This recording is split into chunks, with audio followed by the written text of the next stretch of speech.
Hey there everybody, Case of 41 here, and I bet you guys didn't know this, but one of the things that I have been up to is tinkering around with Unreal Engine. I'm not very good at it, nor do I really understand terribly too much, but I've been doing it on and off for maybe a year or so now, but actually decided to spend a little bit of time getting into it. One of the things that I realized very quickly with Unreal is it's very heavy, it's very clunky, but you can do a lot in it. You can do just incredible amounts of wonderful visual effects and amazing things. Blueprint's pretty cool and all these things. But I really do feel like Godot is kind of my home base of a game engine.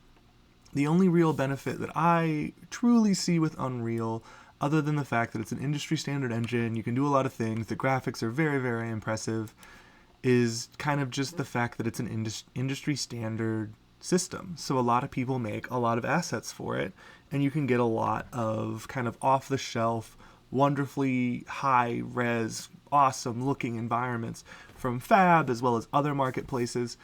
This is actually an asset that I acquired on Cosmos, I believe the site is, and I will have an image of the store page here. But I wanted to switch to Unreal at a point in my life because I really wanted the high fidelity stuff that you can capture in Unreal. And I have decided that I don't really like Unreal development that much. It is kind of cumbersome and painful. So one of the things you can also do is there are extensions out. Ooh, that's cool. There are Ooh, it kind of turns purple when you get closer. That's really neat. Okay. Sorry, ADHD brain here. One of the things you can do with Unreal assets is you can export them to Godot, which is kind of awesome. It's a community-made plugin. I will also have a link to that in the description. It is paid, so you do have to pay for it. There are free ways to do this, but the Unreal to Godot extension is definitely the easiest way, but there are free ways to do it. There are other YouTube videos out there that explain how to install the plugin, everything like that. Games from Scratch does a really good one. I will also have a link in the description to his overview of the plugin and everything like that. It's really, really nice. But basically you can export all of these assets here into Godot pretty easily with kind of just a few clicks. So my goal of this video today is to kind of take this scene, put it in Godot, and make it look similar. See what kind of graphical fidelity we can get out of Godot with minimal effort. And we'll just have to see how that goes. So I will see you guys over in Godot. Alright, so here we are in Godot. Everything's exported via the Unreal to Godot exporter. And I already opened up the demonstrations to take a look at it, and let's see what it looks like. Oh, wow, that looks actually really bad. So a lot of the times what happens with this is it's lighting. So a lot of the times you get a world environment here. If you kind of hide it, nothing really happens because the world environment still exists, so you kind of have to delete it. And then that looks better. Still definitely not perfect. Definitely something to do with these textures is kind of funny. Definitely the lighting is a little messed up.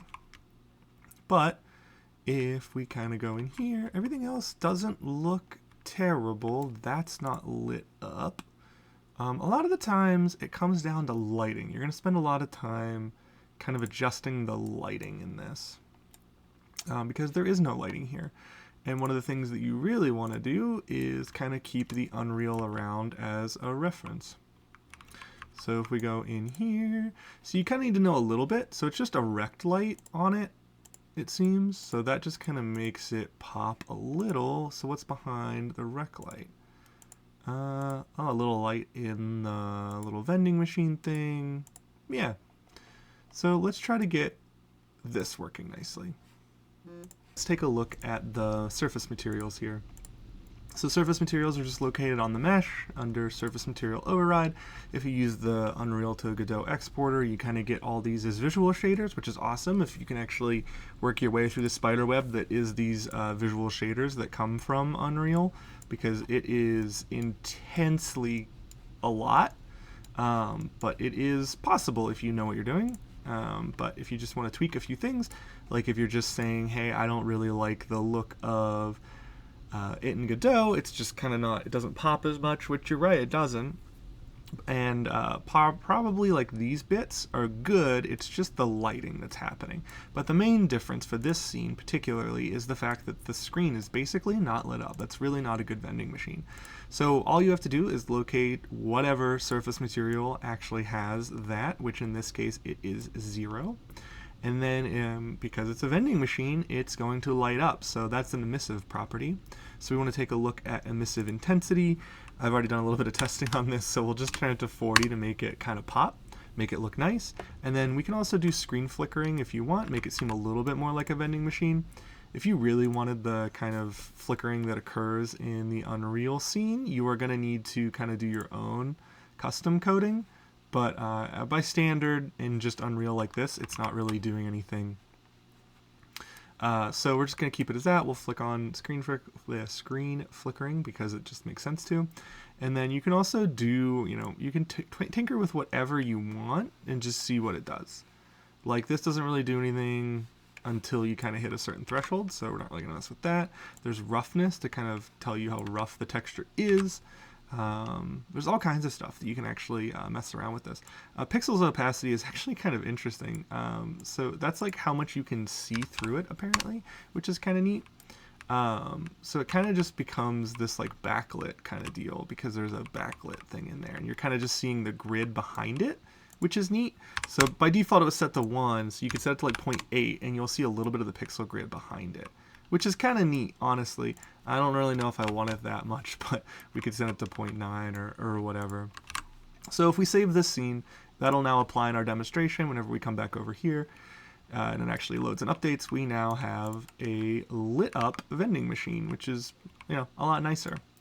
And then we will want to take a look at other things, such as these things kind of came in as MI decals. So we want to, very similarly to the Unreal scene here, we're going to align this because we don't need that.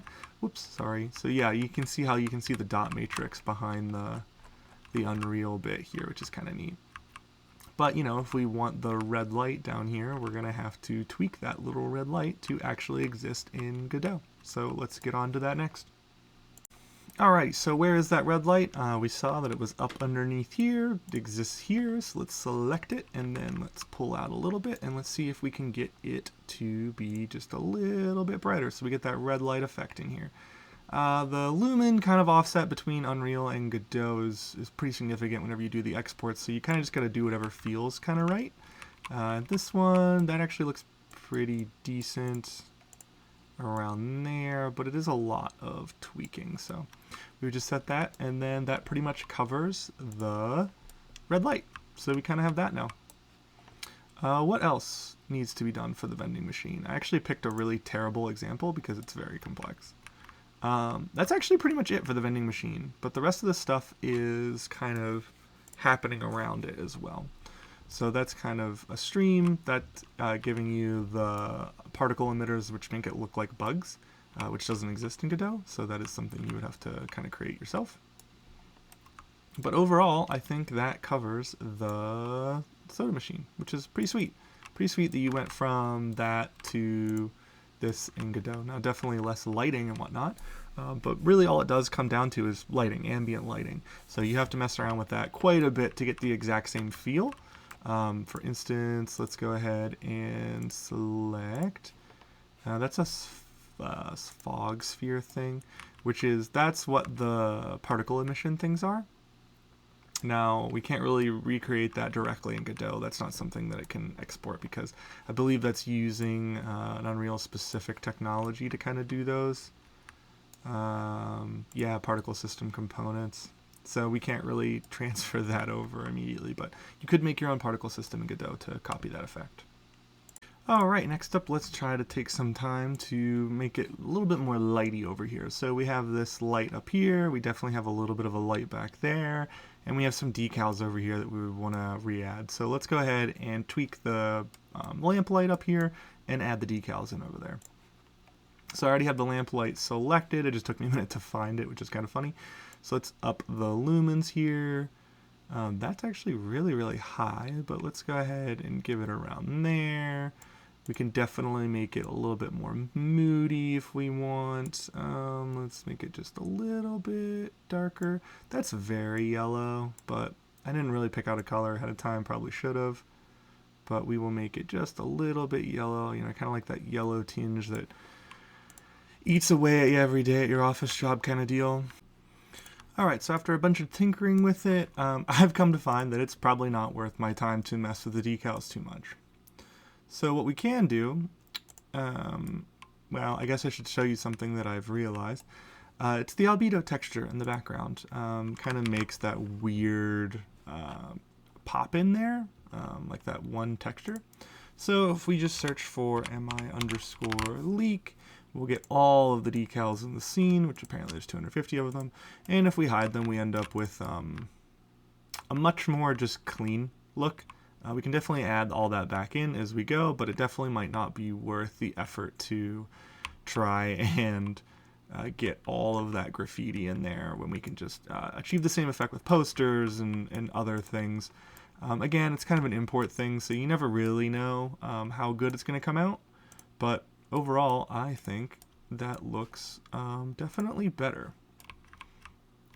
You're definitely missing out on some stuff, but overall, this is shaping up to be a much better little scene. Definitely pretty good effect. What else would we need to do to make this scene look better? Give me a second, and I will be right back with the thought. Alright, again, just kind of looking at all this, it's all lighting is really what it's boiling down to. So give me some time. I'm going to go through, I'm going to make all these a bit brighter, make the same screen changes we made to the vending machines to these few panels, and then maybe a little bit over here too, and then adjust the lighting in the ceiling, and then I will be right back and we will see exactly from hopefully this point of view what everything looks like. Alright, I got everything tweaked. I bet you thought this was Godot for a second. No, this is Unreal still. This is the Unreal environment. I will say the particle effect of having like the little bugs flying around is adding a lot to the scene, but otherwise this is the scene for the most part. So if you just zoom around, this is what it all looks like. Remember that we removed all the decals, but this is kind of what it looks like in Unreal. Very nice. Alright, so let's flip over to Godot after all the changes that I made. Definitely still the gizmos around, I could probably disable those. But overall, I think this actually looks a heck of a lot better. I even did a little bit of stuff outside. I definitely need to tweak the world environment. That's, you know, really detracting from it a lot. But overall, I think it actually looks pretty good. So this is one way to get, oh, that looks terrible. Definitely a lot of tweaking, but it is one way to get a much higher visual fidelity out of Godot because the engine is very capable. There's just a lack of A, assets, and B, knowledge out there about how to mess around with all the visual shaders and stuff. And my understanding is still very elementary, but it is sufficient to make actually half-decent looking semi-photorealistic, not like nanite level or anything like Unreal offers, but definitely something that is pretty dang nice looking in my opinion. Overall, I do think it all looks very good with all the specular reflections and everything like that. I definitely want to tweak, I think it's that light that's causing this stuff. Oh wait, no, it's that light down there that they hid is causing that. But I was able to recreate all of these things. You got your nice reflections there. And it's all very good. It's all very passable, especially if you don't like working in Unreal. Being able to get even semi-close to Unreal type looks is amazing in something like Godot. And it really, a lot of it comes down to lighting. So if you can master lighting, overall you can actually make some really, really nice looking Godot things. But I think overall that's probably going to do it for me right now. If you guys have any questions, drop them in the comments. I look forward to some feedback. I will see y'all next time.